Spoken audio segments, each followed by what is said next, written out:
Okay, welcome back to a new math tutorial. In this video, I would like to explain how you can use the concept of mathematical induction.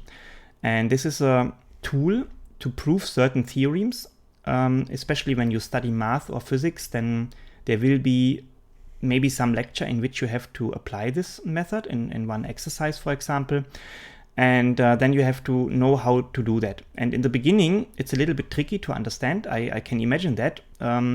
But once you understood the concept, how it works, you will see that it's actually very simple. There's a recipe that you can follow, so to say. And when you apply this, you can prove many theorems quite easily.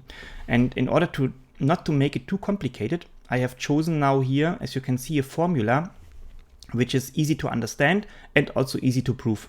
And this is called small Gauss summation. And the reason why I call it small is because there are actually several Gauss sums available with different backgrounds, for different purposes. And this one, I think, is one of the most easiest one. So just to show what it actually means, we can make a small example. So here in this sum, we have to sum up over all natural numbers from 1 up to a certain number n, which has to be larger or equal than 1. Otherwise, this sum would not make any sense. And instead of summing up all these numbers individually, we can use this formula here, which says that the result is equal to n divided by 2 times n plus 1. And then we can show this quite easily. So let's suppose we want to sum up all natural numbers I from I equal to 1 up to 100. Yeah? Then of course this is the same as if we would write 1 plus 2 plus 3 plus and so on up to plus 100. And this is very difficult to calculate. I mean, I would not be able to do this without a calculator. Or I would need a lot of time for that. But now we can use this nice formula here, which has been written down by Gauss for the first time, which actually says that this is equal to 100 divided by 2 times 100 plus 1. And 100 plus 1 is 101. 100 divided by 2 is of course 50, and 50 times 101 you can easily calculate without any calculator. This gives just 5050. Yeah? So summing up all numbers from 1 to 100 gives a very nice result of 5050. Okay, this is very nice for an example.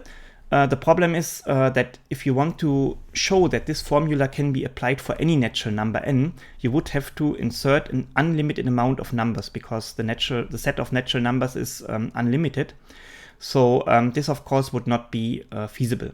And then we use this method called mathematical induction to show that if for one n this works, we can also prove that this works for all n plus 1. And when we once show that, then we have shown that it's actually working with every natural number. So now we come to that concept. Now we really go to this algorithm of mathematical induction. And usually you have 3 steps that you have to follow. Yeah, and you have to follow them, because if you miss one of them, then your proof is actually not valid. Although they are sometimes just repetition of something which has been written before, but it has to be followed in that way. So the first thing which we have to always do, we have to apply the so-called base case. Yeah, and this means that we have to find an n equal to 0 or n equal to 1 for which this formula is actually valid. Yeah, the smallest number that you can choose. So in this case, n equal to 0 is not possible, because our sum, the minimum n which we can insert is actually 1, as I said before. So here our base case would be n equal to 1. And we have to show that our formula works for this one case. And now for the second one, we have to now define our so-called induction hypothesis. Yeah? This is in principle just a repetition of the formula that is given in the exercise text, or that you have to prove, but you have to write it down once more to make sure that your proof is actually complete. And now the third one, this is then our induction step, and this is where the real math is taking place. And here we have to then go from n to n plus 1. Yeah? And when we apply that, then we can really show that when this formula which comes out at the end is the same as if we got for our induction hypothesis 4n plus 1, then at the end we have shown that our proof works. So now we want to apply this to our theorem that we want to prove. So we will start again with our base case here. Yeah, so we have to write it down. Base case, or you can also use an acronym like BC, but at least it should be clear that now this is the base case, which means that we have to start with n equal to 1. Yeah?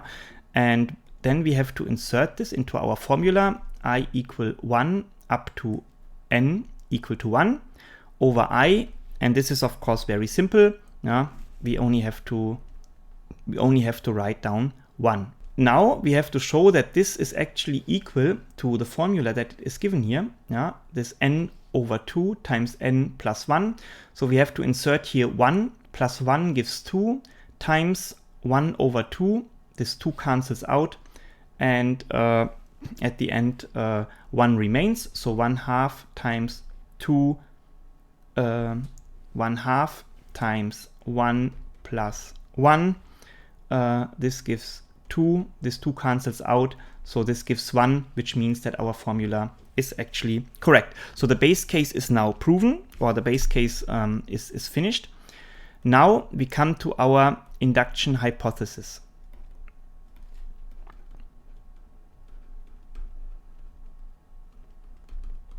Yeah, and yeah, this is, as I said, it's a repetition of what is given already. So we found that for one n from the set of the natural numbers, our formula I equal 1 up to n over all natural numbers I is equal to 1/2 times n plus 1. Yeah, just what is given here up in this formula. But we have shown that for 1n it's working, so we can write it down in the following way. And this is the condition actually in order to apply our mathematical induction correctly. Otherwise this would not work.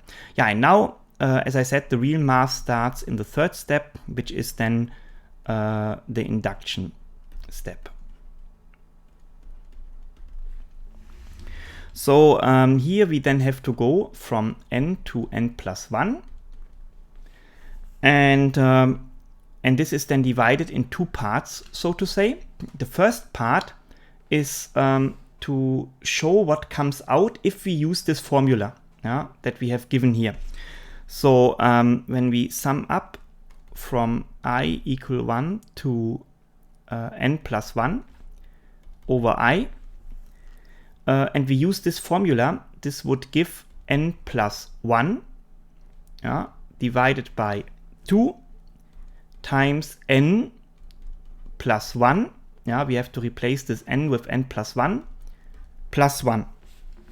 And now we can add this 1 and 1 together to 2. So this means that this actually gives n plus 1/2 times n plus 2.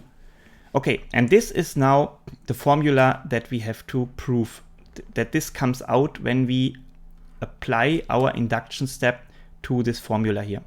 So this is part 1. And now we can make a new page. And then part 2 is really to calculate what comes out if we sum up from I equal to 1 up to n plus 1 over I. Yeah, because of course we can split up the sum here quite easily.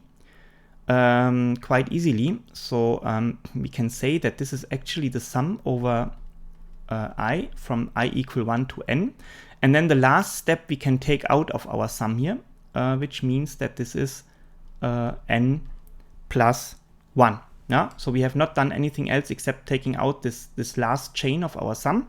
Yeah, and now the most important part comes here. In this case, we have to then insert our induction hypothesis into this equation. Yeah, so this formula where we have said that this is working for one single n out of the set of natural numbers, yeah, we have to then insert here, and this is important because otherwise our whole approach would not work. Yeah, so then this gives then n divided by 2 times n plus 1, just the induction hypothesis, plus, and then n plus 1.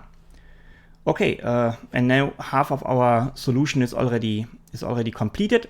So the thing which we can do next, for example, there are many ways how to do that, but one of the steps which is possible is that we factorize this by bracketing this n plus 1, which means that we can get here an n half plus 1 times n plus 1. Yeah, this is one possibility how to write this.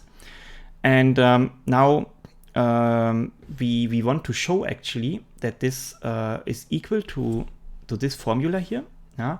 So what we can do next is, for example, multiplying this 1 here with 2 over 2, which means that we can get a common denominator.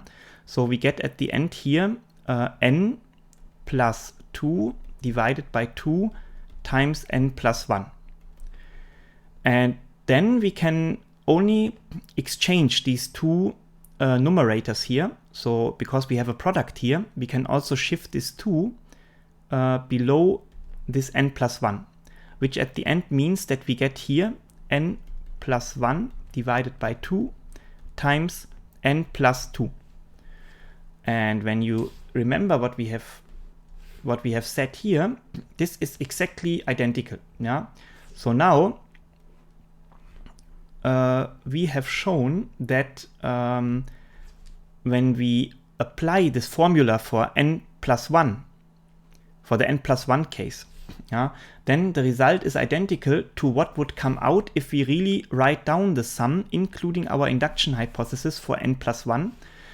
And this means that finally we have shown with the help of mathematical induction that our formula is correct. So now our proof is actually completed. So as you can see, it's very simple. Yeah, there are 3 steps which you have to apply: the base case, the induction hypothesis, and the induction step. The first 2 are very simple. Yeah, in the first one you only have to prove it for one certain number. For the induction hypothesis, it's just a copy of the given formula, so to say, of the given theorem.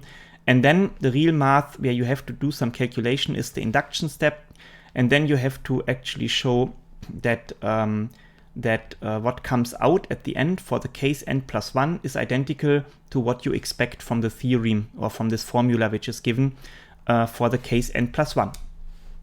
And now you can test this a little bit. You can try to figure out whether you understand this by taking any arbitrary theorem which includes some summation over natural numbers, and then you can easily practice that. Of course, not every theorem can be proven using mathematical induction. There are some where it might not work, some where other proofs better, but when you search in the internet, you find a really huge list of possible exercises that you can try.